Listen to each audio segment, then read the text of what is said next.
Alex is the co-founder and head of Foresight for the IDX show. Alex, is that the right pronunciation? Is that Center for Foresight Research and Consulting, Associate Editor of the World Futures Review, an honorary fellow at Strathclyde Business School. He conducts research on corporate foresights and futures and foresight theories and methods.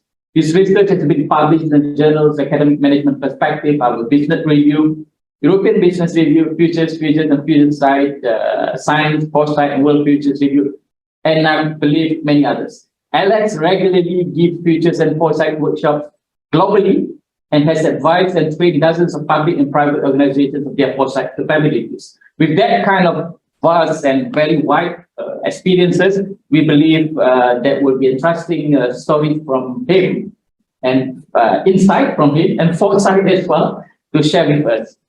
Alex, the screen is yours. Thank you, Zainal, for the kind introduction. Happy to meet you as well. I am going to share my screen, and if I don't hear anything from you, I'm just going to assume that you see what I see and you hear clearly what I say. All right. So it's an honor to be here today presenting this talk titled Eastern Asian Wisdom and Foresight, a talk through metaphors. I should say that I'm not completely sure whether this talk fits into institutional views, but on the other hand, as you will learn from what I'm going to tell you later, the conceptual foundations that I'm going to share with you today are so foundational to anything Asian that this talk could probably fit anywhere in this conference, I hope. So let me give you a quick background of the sponsor behind this research. I think this is due. This research was sponsored by the IDIACTIO Center for Foresight Research and Consulting. The center is a Singapore-based but internationally operating strategic foresight consultancy. And we support organizations in their different foresight journeys. And I'm not going to go deep into this, but just to give you a quick overview, we have 3 values: rigor and relevance, metamodernism, and Asian sensibility. And the last value, Asian sensibility, is where this research I'm sharing with you today fits in. So what is Asian sensibility for us? Well, Asian sensibility is being aware of the fact that here in Singapore, we sit on a cultural background which has been affected, which has been influenced by these traditions that you see here: Neo-Confucianism, Zen Buddhism, Taoism, and Hinduism, and many others. And we are aware of the fact that the region around us is also affected by these traditions.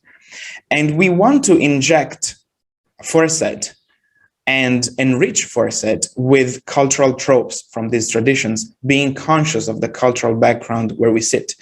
And that means that we use cultural trope from those traditions to relay and communicate foresight concept. And as you will learn, as I will explain in this talk, the commonalities between foresight and those cultural tropes are very rich and intimate. So we are actually about to publish a book on this topic. The book is called The Tao of Foresight. It's a playbook. And the book is a dialogue between a master and a student. In true Eastern Asian fashion, we wanted to use this storytelling device, a dialogue between a master and a spiritual master and the student. Now, of course, the master is teaching foresight to the student. And it is a playbook because on one hand, you have a novel going on, and that's probably the challenging part for us as scholars because we're writing a novel. But on the other hand, the novel is enriched by illustrations and boxes and tools. So you can consume the book in 2 ways. On one hand, you can read the novel, but on the other hand, you can play with the book as a toolkit. That's why it's a playbook. And let me briefly introduce to you the characters of this story. This is the master, Master Fu. Master Fu is our foresight hero, and he does very eccentric things. such as skateboarding, among other things, but he also is a Foresight expert and a spiritual leader, of course. And this is the student. His name is Jigo, and this is the master beside the student. Jigo is a very promising and talented, but also quite impatient little boy. And basically, the whole idea is to have a dialogue between these two characters throughout the book and to make the dialogue quite engaging. And because we had to do this, right, we had to put some words of wisdom in the mouth of the master, of Master Fu. So our research was, I would say, quite an odd research project for scholars, was to brush up all the literatures in those traditions, and that is Neo-Confucianism, Taoism, Zen Buddhism, and Hinduism, to give some words and to find the right words to put into the mouth of Master Fu. And that's what we did, right? So in the rest of this talk, I will give you some metaphors that are basically the words of Master Fu, right? But I also have to acknowledge my inspiration. The major inspiration for me to launch this project with my research team was Pierre Wack. Now, Pierre Wack is literally, and I quote the book by Thomas Chermack, which is a biography of Pierre Wack. In a time when leaders of companies claim they are completely overwhelmed, and when every business book begins with a statement about how the world is changing faster and becoming more uncertain, Wack stands out as a person who refused to consider shortcuts. Now, I believe this statement is to be taken literally, because when we say he refused to consider shortcuts, it is really true. Pierre Wack traveled extensively to Asia, and specifically to India and Japan. And it was because of those travels that he drew inspiration. He drew inspiration to develop scenario planning in corporate context. A lot of the tenets of scenario planning are taken from his inspirations after having witnessed Asian cultures. And you will see in the metaphors I'm going to show with you later. So I have to acknowledge that the inspiration to launch this research project comes from Pierre Wack and from the biography that Thomas Chermack has written, a great biography that Thomas Chermack has written about Pierre. So take a look if you're interested. But I also have to say that we went beyond Pierre Wack and we brushed up a lot of literatures in those Eastern Asian traditions, so that all the metaphors I'm going to tell you from now on are taken from a variety of different sources. And just to be clear, these sources are books of wisdom, right? They're books that are supposed to be mulled over, not just read quickly, but they're supposed to be digested and put into practice and then read again. So these metaphors are not like a novel that you read really quickly, or they're not a manual. They are literally small and short pieces of wisdom. So I will try to tell them with that aplomb, and I will deliberately put some silence between the metaphors so that they will sink in. So that being said, I'm going to start and share those metaphors with you. And again, these metaphors are just the words of Master Fu that I hope you will see in print in a few months from now in the book we're planning to publish. So let me start with the first one of my favorites. With foresight, the way we face uncertainty is like falling from the sky without a parachute. But there is no ground beneath you. So uncertainty is present, right? It's not going to go away, but you have to be comfortable with it. And foresight teaches us to be comfortable with it. In the same vein, take a look at this story. If you don't want to read it, you can just close your eyes and I can read it for you.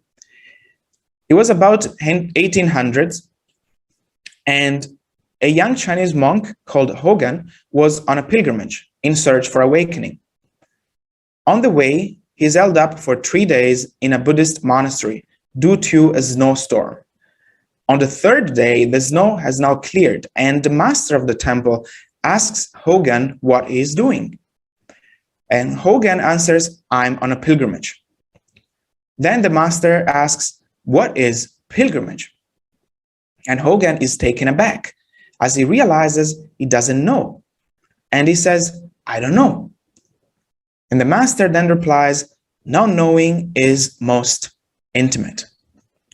This is a famous koan from Zen Buddhism, one of the most famous Zen Buddhism koan.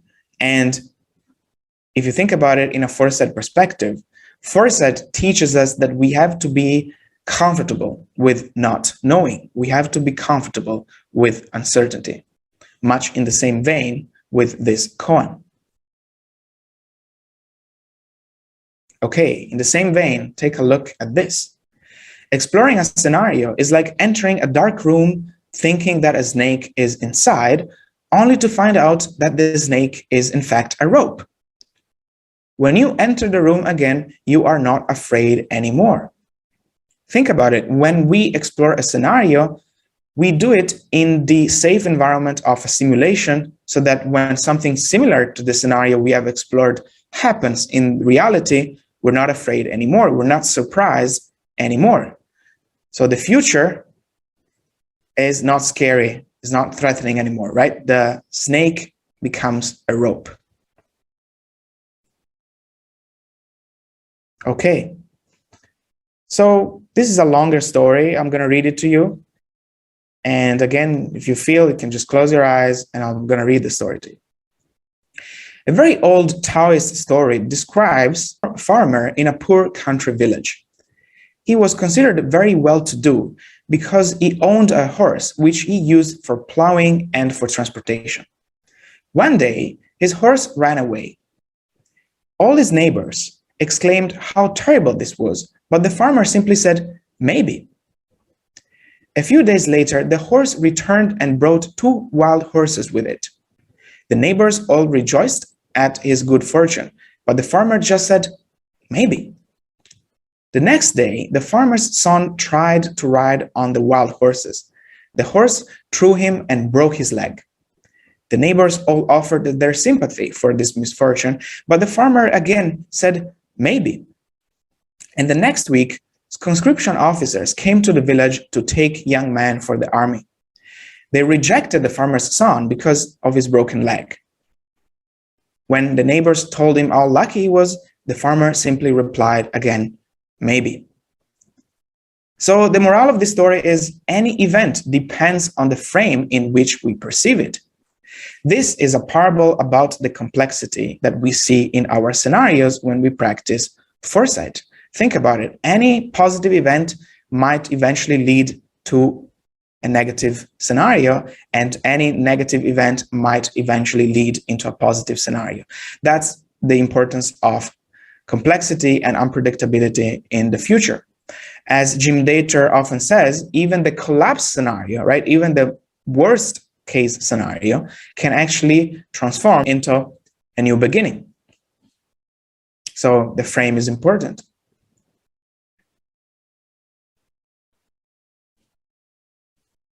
Okay, let's have a look at the next one about using scenarios. When the direction of the wind changes, some people build walls, other people make windmills, from a Chinese proverb. So this is about using scenarios. Are you seizing the opportunity that you see in the scenarios? This metaphor reminds us of the difference between explorative scenarios and normative scenarios. Are you actually using the futures to prepare, and that is explorative scenarios, or are you using them to change the future, that is normative scenarios? Okay, in the same vein, let's have a look at the next one. A teacher instructed his disciple to blindfold him and to give him an arrow and a bow. The teacher then tried to hit a target. The student expected that the teacher would hit the target, but he didn't. The teacher then said, you can't hit a target that you cannot see. And the same occurs with foresight, right? We cannot hit a target. We cannot hit an objective that we cannot see. We need to explore scenarios before being clear on our strategy, before being clear of the role that our organization plays in the future. That's the strategic identity of our organization. Without having explored the futures, we cannot see that strategic identity. Take a look at this one, taken from Chinese martial arts. In a fight with an opponent, we don't know from where the next strike will come. In other words, uncertainty is present. Therefore, we should not move widely. We should rather stay in the middle of the fighting space and try to maximize efficiency with direct and straightforward moves instead. And in Foresight, it is the same. We should create a strategy that is robust to all scenarios. We should not commit all our resources to one particular scenario. That would be inefficient, right? So keep in the middle of the fighting space. Try to maximize efficiency.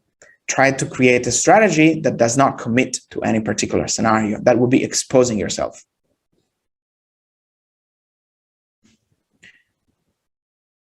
In the same vein, I would like to tell you about this story. I'm going to read it to you. Two monks came down from their mountain temple to beg alms. When they reached the bank of a river, they saw a girl who was upset because she was unable to cross the river.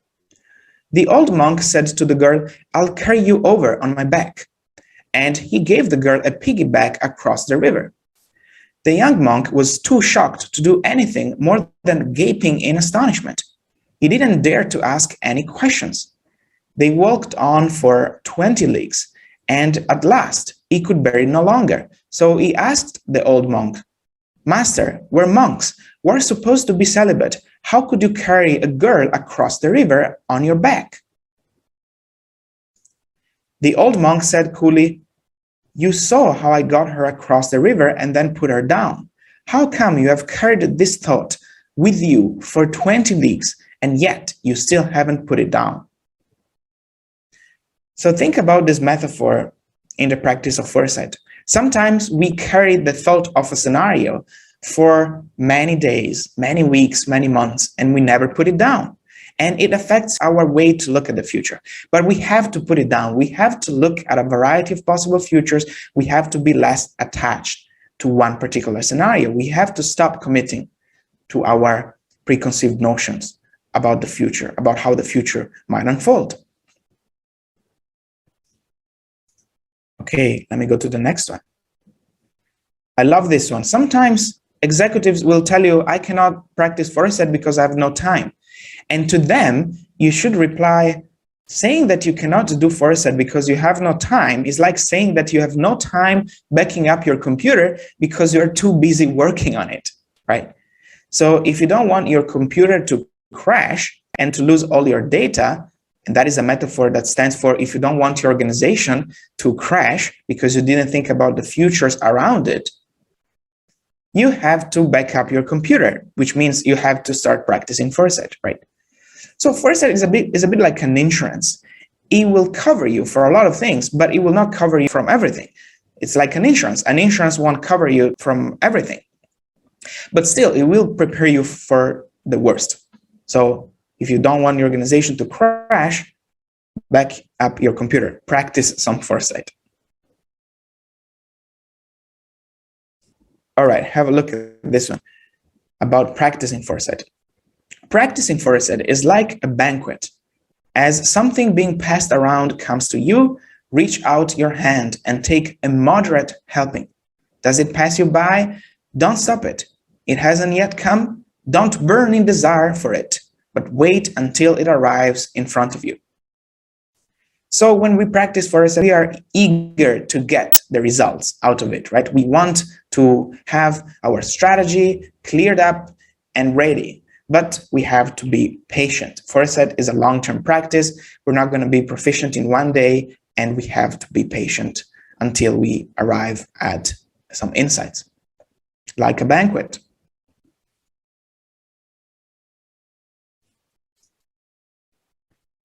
Take a look at this one about embodied foresight, that idea that we can see futures emerging around of us. Seeing different futures emerging around us, and that is embodied foresight, is like a swimming teacher teaching a student how to swim with a swimming board. The board, and that is foresight tools, are used in the beginning and then removed, as they are not needed anymore. If you practice foresight frequently enough, and if you have done it many times, you will not need a Foresight tool anymore, right? You will start seeing possible futures emerging around you. But at the beginning, you will need a Foresight method. In the same vein, take a look at this metaphor. When a swordsman starts his journey, he wants a good and sharp sword. As his ability progresses, the sword quality becomes less and less relevant. Later, a rugged old sword is fine, and eventually no sword at all, just a stick, will suffice, as his ability has reached excellence, and he can defeat any opponent with any sword. So this is the same metaphor. At the beginning, you need a tool, a Foresight method, but then eventually you might be able to see scenarios emerging around you without a method. And let me close up with the last metaphor, which is perhaps one of the most important I've run into, the metaphor of a stingray. Stingrays have a lot of pecking fishes around them all the time, yet they do not react. So be like a stingray. You should not react to trends, worldviews, and ideologies. So you might have seen these metaphors in a number of different sources. Stingrays have pecking fishes that are transitory around them. Waves are transitory in the ocean. Clouds are transitory in the sky. And thoughts are transitory in your minds. In the same manner, we should not be committed and we should not focus too much on trends, worldviews, and ideologies. Those are transitory. We should rather look at the structure behind those trends, worldviews, and ideologies. And that is a multiplicity of possible futures. So I hope you found those metaphors useful for your practice of Foresight. These are the references where these metaphors were taken. Feel free to reach out to me if you want to have this list. Feel free to reach out to me also if you are curious and want to learn more about this research and the DAO of Foresight, the playbook we're writing. I'm very open to questions, comments, and remarks, and I thank you for your attention. Thank you so much, Alex. I learned this so much.